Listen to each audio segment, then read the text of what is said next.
बच्चों को अपने साहिब ईमान बनाओ, कुरान पढ़ाओ, कुरान पढ़ाओ।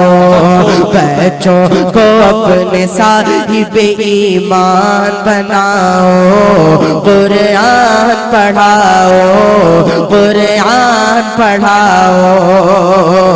कुरान ही जीने का तरीका है बताता, कुरान ही जीने का तरीका है बताता। हर मोड़ पे इंसान को है चलना सिखाता। मुश्किल सी जो राहें हैं उन्हें आसान बनाओ, कुरान पढ़ाओ।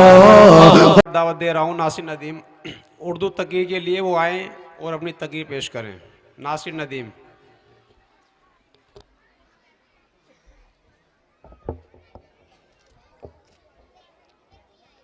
अस्सलामु अलैकुम व रहमतुल्लाहि व बरकातुहू।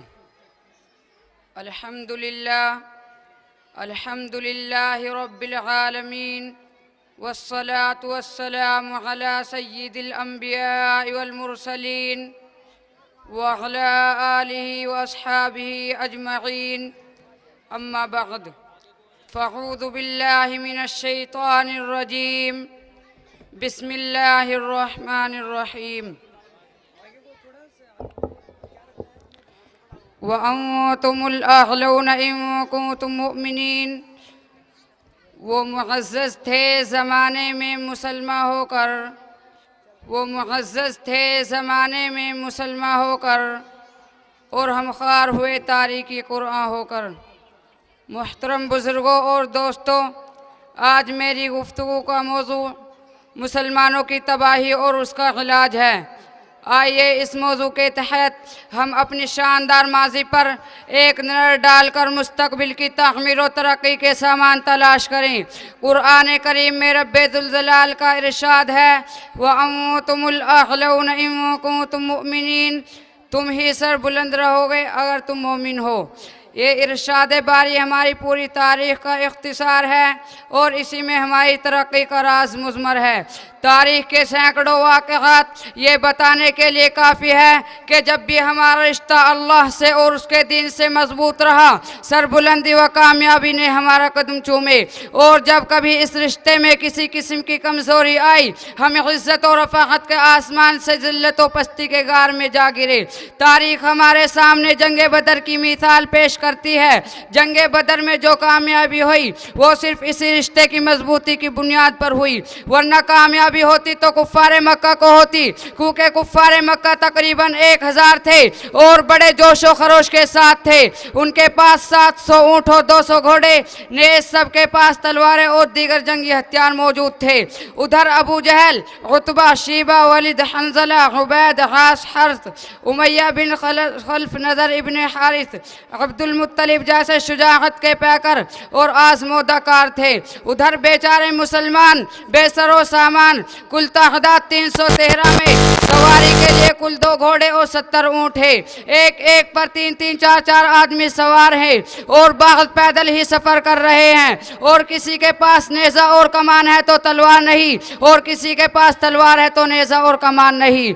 मोहतरम बुजुर्गों और दोस्तों, जब मकाम बदर पर पहुँचते हैं तो देखते हैं कुफ़ारे मक्का बुलंद मकाम पर खीमज़न हो चुके हैं, जहाँ पानी की भी फरावानी है। बेचारे मुसलमानों को पस्त और रेतीली ज़मीन पर खीमज़न होना पड़ा। ऐसी जगह पर कि अगर किसी को प्यास लगे तो एक घूंट पानी पीने को ना मिले। अलगर जंग के अंदर जितने असबाब और जितनी चीज़ों की ज़रूरत पड़ी वो सब कुफ़ारे मक्का को हासिल थी, मगर जब लड़ाई शुरू होती है तो कुफ़ारे मक्का गाजर मूली की तरह काटे जाते हैं। कुफ़ारे मक्का का सबसे बड़ा अबू जहल 2 बच्चों माहज़ और मुहव्विज़ के ज़रिए मारा जाता है, लेकिन अब्दुल्ला बिन मसूद उसके सर को जिस्म से जुदा कर देते हैं। मुसलमानों, ये जानते हैं बिलाल हबशी कौन है? इसी उमैया बिन खल्फ के गुलाम हैं। जब इस्लाम कबूल किया तो मक्के के अंदर उमैया बिन खल्फ दोपहर के वक्त तपते हुए रेत पर लिटाकर पत्थर की बड़ी बड़ी चट्टानें रख देता था ताकि हरकत ना कर सके। रात को जंजीरों में बांध कर कोड़े लगाता, अगले दिन इनको गर्म जमीन पर लिटाकर और ज्यादा जख्मी किया जाता कि तकलीफ से काबू होकर इस्लाम से फिर जाए या यूं ही तड़प तड़प कर मर जाए। पैरों में रस्सी बांधकर मक्के की गलियों में घसीटा जाता है। तरह तरह की अदियतें और तकलीफ पहुंचाई जाती हैं, यहाँ तक कि तकलीफ देने वाले थक जाते हैं, उकता जाते हैं। कभी अबू जहल का नंबर आता है तो कभी उमैया बिन खल्फ का नंबर आता है तो कभी औरों का नंबर आता है। आज मैदान जंग के अंदर वही गुलाम अपने आका व मालिक यानी उमैया बिन खल्फ को कत्ल करने के लिए दौड़ रहा है और उमैया बिन खल्फ मैदान जंग छोड़कर भाग रहे हैं। मुसलमानों वो कौन सी चीज़ थी जिसने गुलाम को गालिब और आका को मगलूब कर दिया? सच फरमाया अल्लाह तबारक व तआला ने, वअंतुमुल अअलौना इन कुंतुम मुमिनीन, के तुम ही सर बुलंद रहोगे बशर्ते कि तुम सच्चे पक्के मुसलमान रहो। इसी तरह दूसरे कुफार मक्का अपने साथियों को मकतूल होते देखकर मैदान जंग छोड़कर भागने लगे। 70 मकतूल हुए और 70 गिरफ्तार हुए और मुसलमानों को ऐसी फतह हासिल हुई जिसको तारीख फरामोश नहीं कर सकती। लेकिन अफसोस अफसोस सद अफसोस, आज जहां देखते हैं, जिस तरफ देखते हैं, वही मुसलमान खौफनाक तूफान में घिरे हुए नजर आते हैं। कहीं मुसलमानों की आबरू को पायमाल किया जा रहा है, कहीं मुसलमान गुलामाना जिंदगी बसर कर रहे हैं।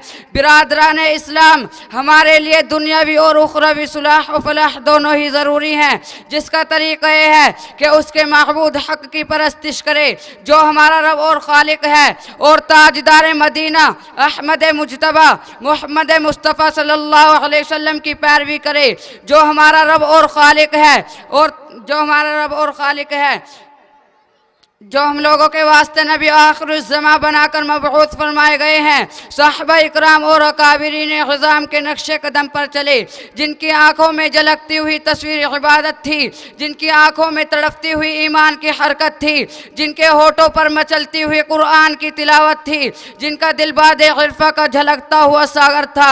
मुसलमानों, आओ मुत्तहिद और मुत्तफ़िक हो जाओ और एक झंडे के नीचे चले आओ। आओ अपने मुआशरे की उन बुराइयों को मिटाओ, वरना तुम्हारी तबाही की कोई हद ना होगी और तुम्हारा सर बुलंद करने वाली कोई ताकत दुनिया में नहीं आएगी। अल्लाह ताला शऊर व बेदारी और अपने ज़वाल का एहसास और इसके इज़ाले की फ़िक्र नसीब फरमाए। वमा अलैना इल्लल बलाग।